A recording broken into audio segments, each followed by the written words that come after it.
Good morning, afternoon, or evening, depending on what time you're watching this. My name's Connor from 905 Review. You guys are checking out our series Give This a Spin, where I recommend you some of my favorite albums. Today we're looking at indie slacker Mac DeMarco and his breakthrough album, 2. Bouncing from Vancouver to Edmonton and back to Vancouver as he grew up, Mac seems like the kind of person who is always just himself, doing his own thing without need of approval from others. He would self-produce an album with some friends right out of high school, and he would do the same with his first solo project, Rock and Roll Nightclub, in 2012. This would be many people's introduction to DeMarco, but it would be his sophomore effort from that same year that he really made a name for himself with his goofy and yet intimate jangle pop style. The start of the album is one that really eases us into this listening experience, starting off with the fun, slinky guitar riff that is cooking up something good. Mom is in the kitchen, cooking up something good, and Daddy's on the sofa. And this really is just some good, loving fun. I can't tell you how often my girlfriend's in the kitchen cooking something, and I saunter over to her, singing this, and probably distracting her. Despite running a channel where I analyze music, to be honest, a lot of times lyrics just go in one ear and out the other. So in studying this song, I'm just finding out now that it's really not all peaches and cream. There's people who are well off in life and really have some direction as to where they're going, and others who kind of border on the shadier side of business. Mac being stuck somewhere in the middle.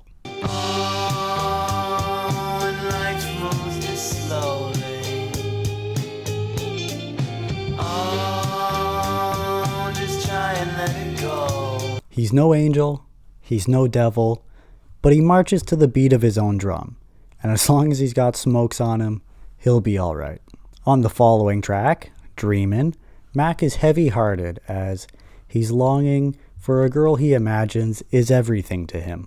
It's got a slower pace to it as it isn't as cheery, but it's still a hopeful song, nonetheless still bringing that guitar twang. Someday I'll find her, and I'm still reminded. And the multi-layered vocals at the chorus do in fact make it feel like a dream.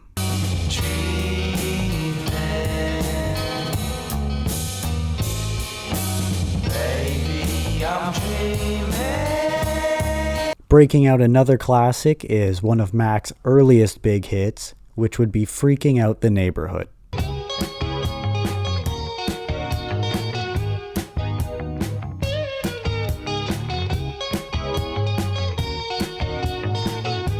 A set of glamorous grooving guitars kick off this banger, but things start to feel a little more remorseful once we get into the thick of it. This is because Mac's here apologizing to his mother and his family for his unpredictable antics, which end up turning heads in the community. Mama,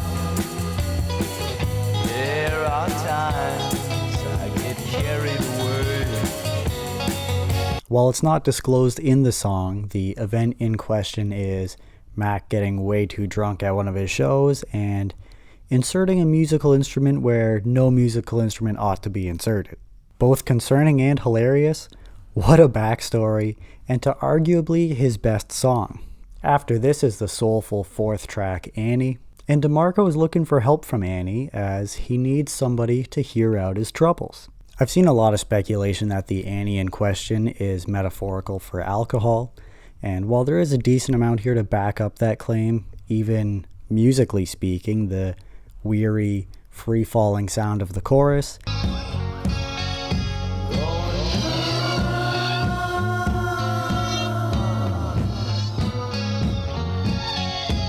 I still find the lyrics just way too open to interpretation to immediately jump to that conclusion.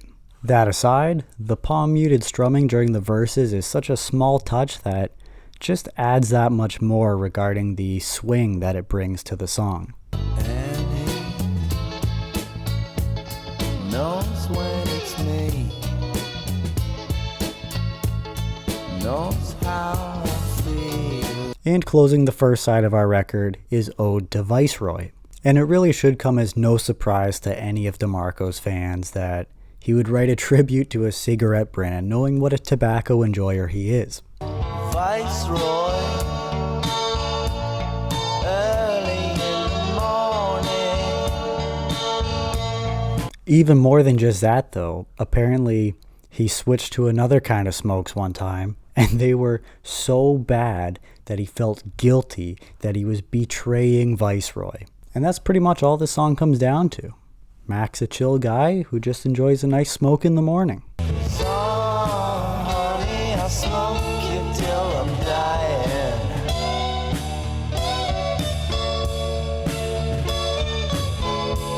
Opening the second side of the album is the sultry, grooving Robson Girl. Comparatively to the earlier track Dreamin', it's got Mac and his feelings about a girl.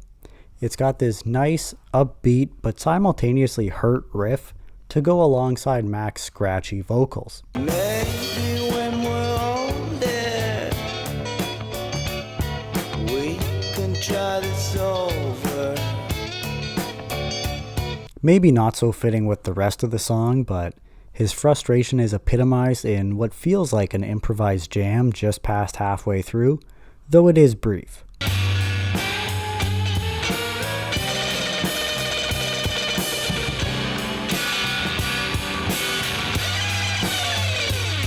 We get back into the faster swing of things on the next one, The Stars Keep on Calling My Name. When I'm down, you're always the first on my mind. Skipping town. Here it feels like something's calling out to Mac, maybe even this rising level of fame he's starting to get. And you know what? He's all for it. He's ready to hit the road and get out there. 'Cause I just wanna go.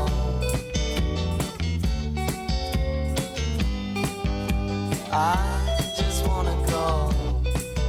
After this, we have the passionate and heartfelt My Kind of Woman. It's a slower tune, and man, what a great love song this is. Very justifiably one of Mac's biggest hits. And it just don't make sense to me. I really don't know. I would say it makes me feel kind of sad, but I guess more accurately, it's that kind of feeling you get when you're away from the one that you really love for a long time and you just can't see them. And I'm down on my hands and knees, begging you please, baby, show me your world. At the 9th song now is Bo-Za. What does that even mean? And is that even how that's pronounced? I could not tell you, and Googling it exclusively brings up Mac DeMarco. But the song is just a nice little instrumental.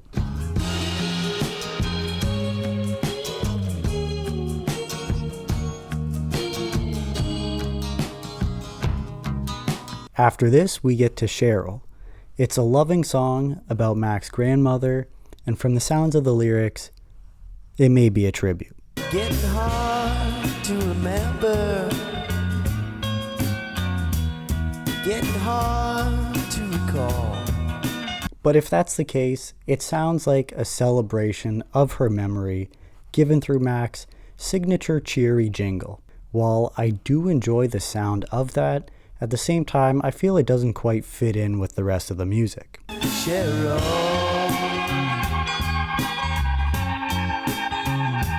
Cheryl.